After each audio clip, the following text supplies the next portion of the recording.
میرے رسول پاک علیہ کی امت کے اولیاء کے مزار پہ چادر چڑھائی جاتی ہے. بڑی ذمہ داری سے کہہ رہا ہوں, جس نے لڑائی کرنی ہو کوئی حرج نہیں, ہم پہلے بھی بڑا تیار رہتے ہیں باتیں سننے کے لیے. اعلیٰ حضرت سے پوچھا گیا قبر پر چادر چڑھانی جائز ہے؟ فرمایا صرف ایک. صرف فرمایا اگر بوسیدہ ہو جائے, پھٹ جائے, یا کسی کا بدلنے کا ارادہ ہو, ہوتا ہے نا تبرکن, وہ اتار لیتے ہیں تو نہیں. پھر فرمایا 2 چادریں قبر پہ چڑھانا جائز. یہ میرے اعلیٰ حضرت کا فتویٰ ہے. فاضل بریلوی فرمایا کرتے تیرا بڑا دل کرتا ہے نا تو تو اس چادر کی عوض 2 جوڑے خرید کے کسی غریب کو دے اور اس کا ثواب صاحب مزار کو دے دے. کتنی چادریں بولے؟ میں ایک جگہ پہ گیا تو اتنی قبر اونچی نہیں تھی جتنی چادریں تھیں, تو میں نے ان سے کہا اتار دو, دلیل بھی دی, کوئی نہ ماننے لگے. اب ہر آدمی کا اپنا مزاج ہے نا سوچنے سمجھنے کا. وہاں ایک ملنگ بیٹھا تھا جو زیادہ ہی سادہ تھا, میں نے کہا اتار دے چادریں, بابا جی کو کون سی سردی لگ رہی ہے جو اتنی چادریں ڈال دی, اتار دے. لیکن لوگ ماننے کو تیار نہیں ہوتے. ایک چادر چڑھائیں گے مزار پر, ہاں مزار پر پھول ڈالیں. میرے رسول پاک علیہ السلام گزر رہے تھے تو 2 قبروں کے پاس سے حضور کا خچر گزرا. خچر بدکا, حدیث بخاری ہے, خچر بدکا. سرکار اتر گئے. حضور نے فرمایا یہ خچر بھلا کیوں بدکا ہے میرا؟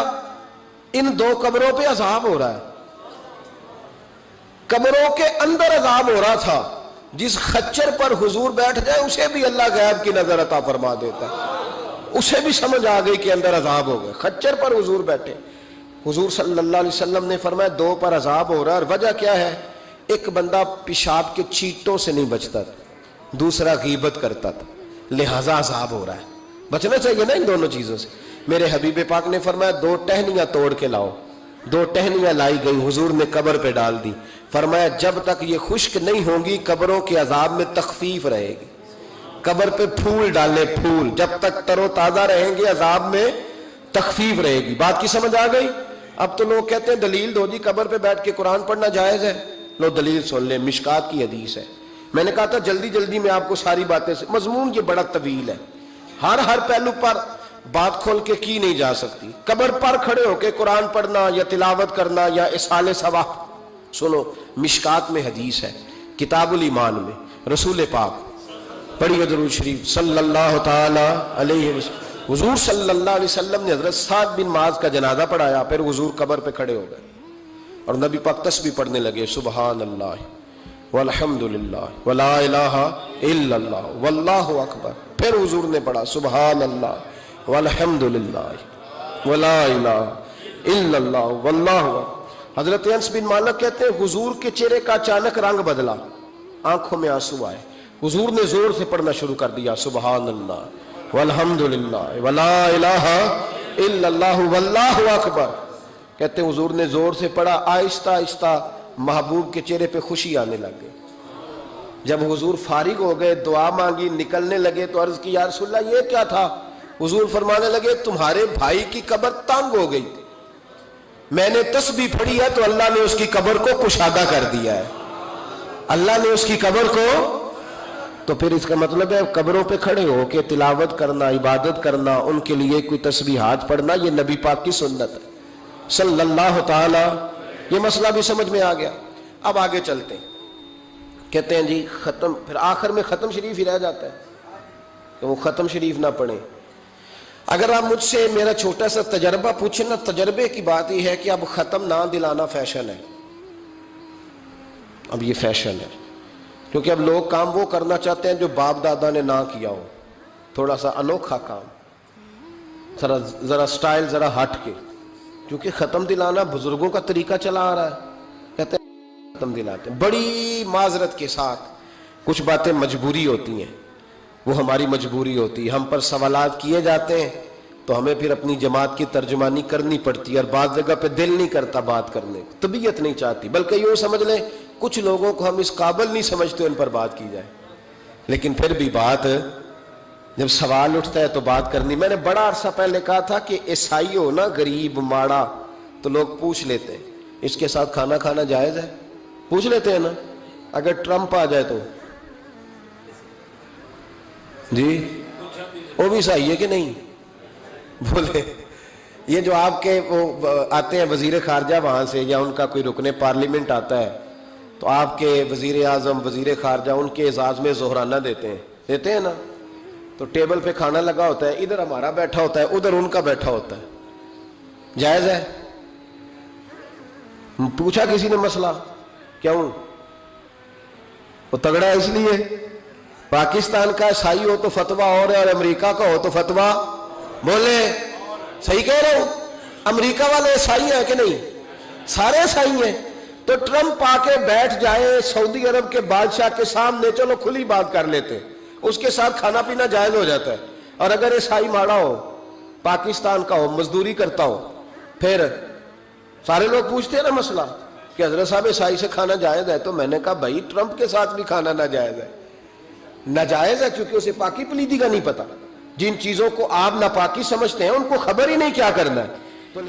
ہوتا یہ ہے کہ جب اب دیکھیں نا، کچھ عرصہ پہلے لاہور میں ایک بڑا جنازہ ہوا تھا، وہ لوگ جو کہتے ہیں نماز جنازہ کے بعد دعا نہ کرو، حرام ہوتی ہے، یعنی پہلے تو کہتے تھے ولیوں سے نہ مانگو، اب کہتے ہیں اللہ سے بھی نہ مانگو، یعنی جنازے کے بعد دعا یعنی اللہ سے بھی نہ مانگو۔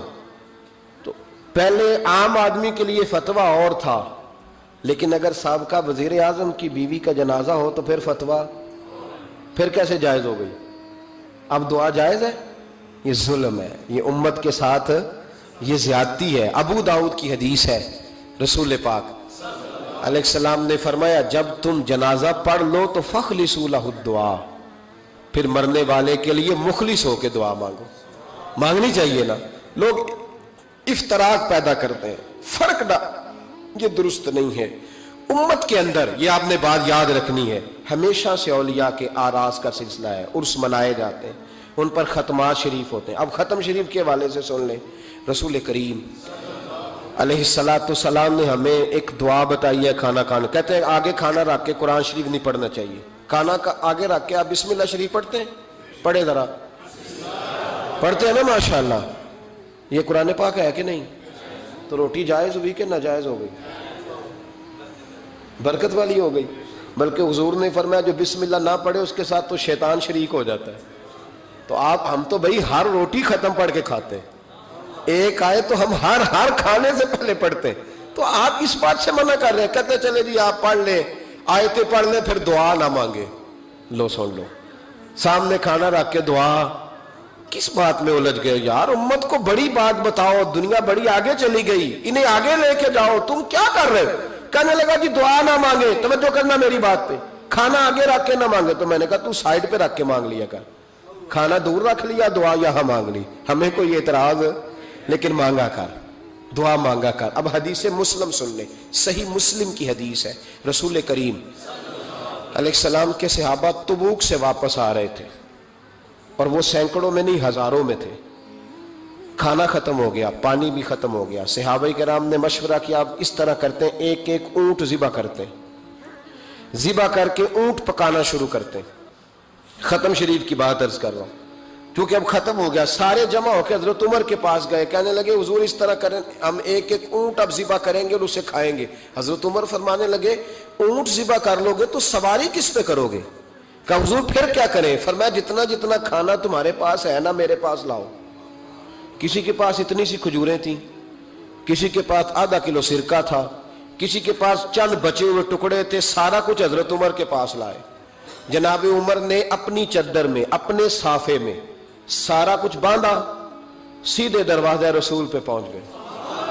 نبی کریم علیہ السلام کے آگے کھانا رکھ کے، آگے لنگر رکھ کے حضرت عمر کہنے لگے یا رسول اللہ ذرا برکت کی دعا کر دے۔ ہزاروں میں لشکر ہے، یہ نظریہ ہے جناب عمر فاروق کا، یہ طریقہ ہے حضرت عمر کا، نہ اس طرح کرو، امت کو نہ لڑاؤ۔ میرے رسول کریم علیہ السلام کے غلام نے، حضرت عمر نے کھانا آگے رکھا تو حضور مسکرائے، وجہ حضور کہنے لگے عمر تو تہ تک ہی پہنچ گیا ہے۔ حضور مسکرائے اور مسکرا کے محبوب نے ہاتھ اٹھائے، دعا فرمائی۔ حضرت عمر کہتے ہیں جب میں اٹھا کے لے گیا تو وزن اس کا اتنا ہی تھا، جب میں لایا تھا جتنا وزن تھا، وزن بعد میں بھی اتنا ہی تھا۔ فرماتے ہیں میں نے وہ کھول دیا، اتنا سا کھانا تھا، میں نے کہا لو بھی کھاتے جاؤ۔ کہنے لگے ہزاروں کے لشکر نے کھا لیا کھانا پھر بھی بچ گیا. فرمانے لگے واپس مدینے آنے تک ہم کھاتے رہے پر وہ کھانا ختم نہیں ہوا. یہ ہے کھانا آگے رکھ کے دعا کرنے کی برکت. یہ ہے کھانا آگے رکھ کے یہ دعا کرنے کی برکت ہے. کھانا آگے رکھ کے. درویشوں کا لنگر کبھی ختم نہیں ہوتا. درویشوں کا لنگر کن کا میں کن فصلہ ٹے کن ہووے بخت سواللہ دنیا آوے کھا کھا جاوے راضی ہووے بلا.